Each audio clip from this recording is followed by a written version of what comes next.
विभीषण राम भक्ति की रामायण कथा। समुद्र में फेंक दिया गया था बूढ़े व्यक्ति को, माथे पर राम नाम लिखते ही हुआ चमत्कार। प्रभु श्री राम के नाम में ही इतनी ताकत है कि पत्थरों पर राम नाम लिखने से वे समुद्र में तैरने लगे थे। लेकिन एक व्यक्ति के माथे पर लिखे गए राम नाम के चमत्कार की यह कहानी बहुत कम लोग जानते हैं। विभीषण राम भक्ति की रामायण कथा। भगवान अपने शरणागत की रक्षा करने के लिए हमेशा तत्पर रहते हैं। विभीषण भी ऐसे ही भगवत भक्त थे जिन पर श्री राम की विशेष कृपा थी। सभी जानते हैं कि पुलस्त्य ऋषि के पुत्र विश्रवा के सबसे बड़े पुत्र कुबेर हुए। विश्रवा ने एक असुर कन्या से विवाह किया जिनसे रावण, कुंभकर्ण और विभीषण हुए।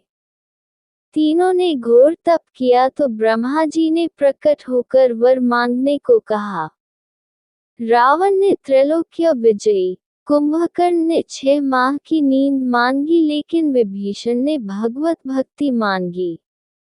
रावण ने कुबेर को निकालकर असुरों की प्राचीन पुरी लंका को राजधानी बनाया जहां तीनों भाई रहने लगे।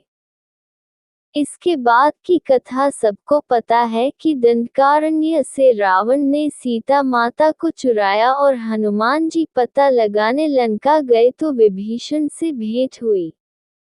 लंका को जलाने के बाद हनुमान जी तो लौट आए और पीछे से विभीषण भी श्री राम की शरण में पहुंच गए क्योंकि रावण ने उन्हें निकाल दिया था। विभीषण को देख श्री राम के सहयोगियों ने शंका व्यक्त की कि यह रावण का भाई है और भेद लेने आया है। विभीषण ने कहा, प्रभु मुझे अपनी शरण में लीजिए। युद्ध में रावण सपरिवार मारा गया और विभीषण को लंका का राज्य मिला। पुष्पक विमान पर चढ़ाकर विभीषण श्री राम को अवधपुरी तक छोड़ने आए तो प्रभु ने उनका यथोचित सत्कार कर चिरंजीवी रहने का आशीर्वाद दिया। राम नाम ने लगाया समुद्र के पार। एक बार समुद्र में एक जहाज फंस गया। काफी कोशिशों के बाद भी आगे न बढ़ने पर नाविक ने कहा कि समुद्र बलि चाहता है। तो सभी ने जहाज में बैठे एक दुर्बल व्यक्ति को बहा दिया। वह मरा नहीं बल्कि समुद्र की तरंगों में बहते हुए लंका जा पहुंचा। राक्षस उसे लेकर विभीषण के पास पहुंचे तो विभीषण जी उसे देखकर रोने लगे कि श्री राम इसी आकार के थे, बड़े भाग्य से उनके दर्शन हुए हैं। विभीषण ने उस बुजुर्ग व्यक्ति का सम्मान करके बहुत से उपहार दिए पर वह व्यक्ति और कमजोर होता गया। विभीषण जी ने हाथ जोड़कर निवेदन किया, प्रभु कृपा करिए। इस पर उस व्यक्ति ने कहा कि मुझे तो समुद्र के उस पार पहुंचा दीजिए, आपका उपकार होगा। विभीषण जी उसे समुद्र तट तक लाए और रत्न आभूषण आदि देते हुए उसके सिर पर श्री राम का नाम लिखते हुए कहा कि यही राम नाम तुम्हें समुद्र के पार पहुंचाएगा। वह व्यक्ति विश्वास कर राम नाम लेते हुए वहीं बैठ गया। संयोगवश वही जहाज लौटकर आया जिसने उसे गिराया था।